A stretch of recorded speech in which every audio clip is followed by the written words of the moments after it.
오늘에 들리는 성경은 잠언 25장부터 27장까지의 말씀을 메시지 성경 번역으로 읽어드립니다.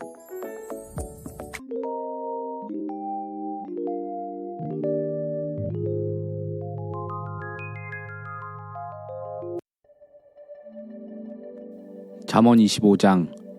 이것도 솔로몬의 잠언으로 유다 왕 히스기야의 율법 학자들이 수집한 것이다. 하나님은 이를 숨기는 것을 기뻐하시지만 과학자들은 이를 밝혀내는 것을 기뻐한다. 훌륭한 지도자의 이해력은 수평선과 대양처럼 넓고도 깊다. 은에서 불순물을 제거해야 은세공사가 품질 좋은 잔을 만들 수 있다. 악인을 지도부에서 제거해야 지도부의 권위가 신뢰를 얻고 하나님께 영광이 된다.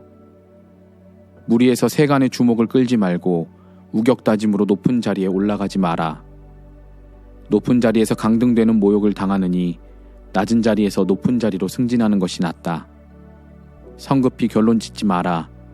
내가 방금 본 것에는 반드시 무슨 곡절이 있을 것이다. 말다툼을 하다 홧김에 남의 비밀을 들추어내지 마라. 말은 돌고 돌기 마련인지라 아무도 너를 믿지 않게 될 것이다. 제때 나온 알맞은 말은 맞춤 제작한 보석 같고 지혜로운 친구의 때맞춘 책망은 내 손가락에 낀 금반지 같다. 말한 대로 행하는 믿음직한 친구는 찌는 듯한 더위에 마시는 냉수처럼 상쾌하기 그지없다. 말만 거창하게 하고 아무것도 내놓지 않는 사람은 뭉게뭉게 피어오를 뿐 비를 내리지 않는 구름과 같다. 끈기 있는 설득은 무관심을 깨뜨리고 부드러운 말은 견고한 요새를 무너뜨린다. 사탕 한 상자를 받더라도 한 번에 다 먹지 마라. 초콜릿을 너무 많이 먹으면 탈이 나는 법이다. 친구가 생기거든 너무 자주 찾아가서 밉보이지 마라. 시도 때도 없이 찾아가면 친구가 내게 진저리를 칠 것이다. 법정이나 거리에서 이웃에게 불리한 거짓말을 하는 사람은 요주의 인물이다. 곤경에 처했을 때 배신자를 믿는 것은 치주염이 있는 상태로 이를 악무는 것과 같다. 마음이 무거운 자 앞에서 밝은 노래를 부르는 것은 상처에 소금을 뿌리는 것과 같다. 내 원수가 굶주리고 있는 것을 보면 가서 점심을 사주고 그가 목말라 하면 음료수를 가져다 주어라. 그는 내 관대함에 깜짝 놀랄 테고 하나님께서 너를 돌봐주실 것이다. 북풍이 험악한 날씨를 몰고 오듯 헐뜯는 혀는 험악한 얼굴을 부른다.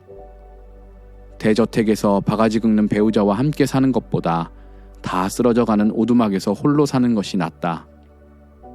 오랫동안 연락이 끊어졌던 친구가 보내온 편지는 지치고 목마를 때 마시는 냉수와 같다. 나쁜 사람에게 굴복하는 착한 사람은 흐려진 샘과 같고 오염된 우물과 같다. 단 것을 배부르게 먹는 것은 지혜롭지 못하고 영예를 지나치게 쌓는 것은 본인에게 좋지 않다. 자제력이 없는 사람은 문과 창이 다 떨어져 나간 집과 같다. 잠언 26장.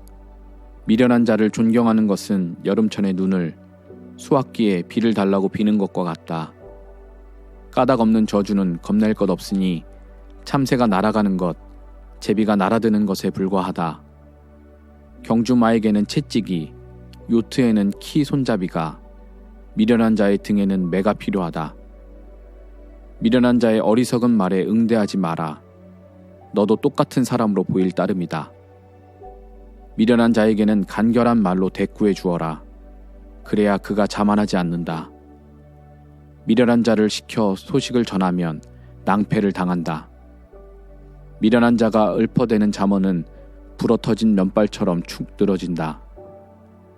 미련한 자를 명예로운 자리에 앉히는 것은 대리석 기둥에 흙벽돌을 올리는 것과 같다. 얼간이에게 잠언을 읊으라고 청하는 것은 주정뱅이의 손에 외과용 수술 칼을 들려주는 것과 같다. 미련한 자나 주정뱅이를 고용하면 제 발등을 찢게 된다. 개가 토한 것을 도로 먹듯 미련한 자는 어리석은 짓을 되풀이한다. 자기가 똑똑한 줄 아는 사람이 보이느냐? 그런 사람보다는 차라리 미련한 자에게 희망이 있다. 게으름뱅이는 바깥은 위험해, 거리에 호랑이가 어슬렁거려 라고 말하고 이불을 뒤집어 쓴다. 게으름뱅이는 문짝이 돌적이를 따라 돌듯 잠자리에 누워 뒹굴기만 한다. 의욕이 없는 게으름뱅이는 포크로 파이를 찍고도 너무나 게을러 입속에 넣지 않는다. 몽상가는 자기가 최고인 줄 안다. 자기가 대학의 교수진보다 더 똑똑하다고 생각한다. 나와 상관없는 싸움에 참견하는 것은 미친 개의 두 귀를 움켜잡는 일과 같다. 남을 의도적으로 속이고도 아무렇지도 않은 듯 일부러 그런 거 아니야. 장난삼아 그런 거지. 하고 말하는 사람은 연기나는 모닥불을 내버려 두고 떠나는 부주의한 야영자보다도 못하다. 장작이 떨어지면 불이 꺼지고 험담이 그치면 싸움도 잦아든다. 논쟁에서 다투기 좋아하는 사람은 불에 끼얹은 등유와 같다. 험담을 귀담아 듣는 것은 싸구려 사탕을 먹는 일과 같다. 그런 쓰레기를 뱃속에 넣고 싶으냐?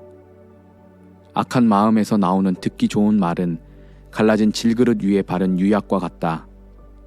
내 원수가 절친한 벗처럼 너와 악수하고 인사를 하지만 속으로는 너를 해칠 음모를 꾸민다. 그가 듣기 좋은 말을 하더라도 믿지 마라. 그는 내 것을 빼앗을 기회만 노리고 있다. 그가 제 아무리 교묘하게 악의를 감추어도 결국 공공연히 드러나게 될 것이다. 악의는 역효과만 내고 앙심은 부메랑이 되어 돌아온다. 거짓말쟁이는 상대를 미워하고 아첨꾼은 신뢰를 파괴한다. 잠언 27장.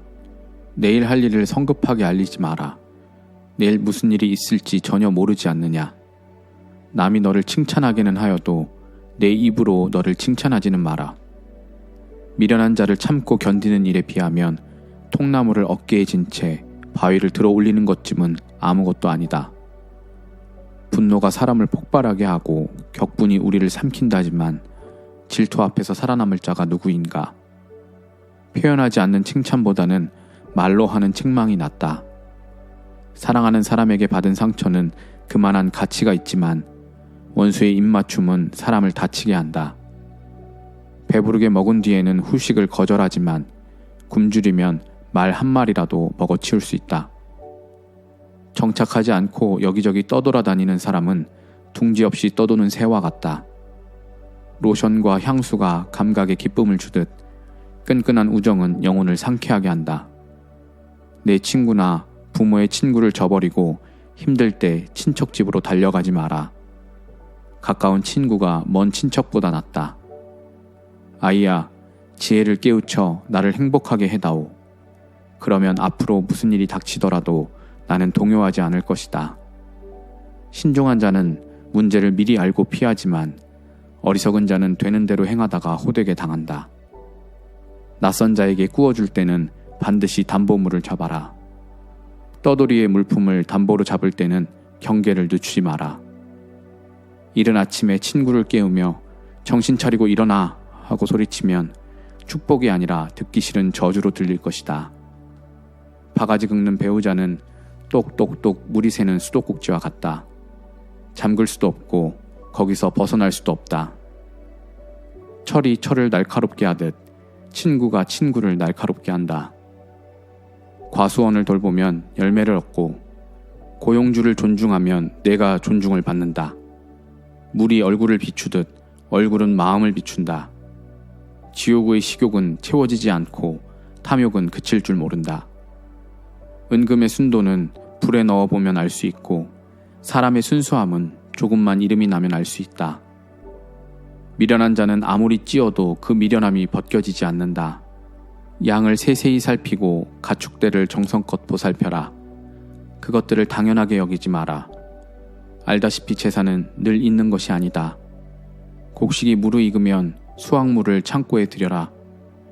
양털로 스웨터를 짜고 염소를 내다 팔아 수입을 얻어라. 우유와 고기가 가득하니 너의 집 식구가 겨울을 날 수 있을 것이다.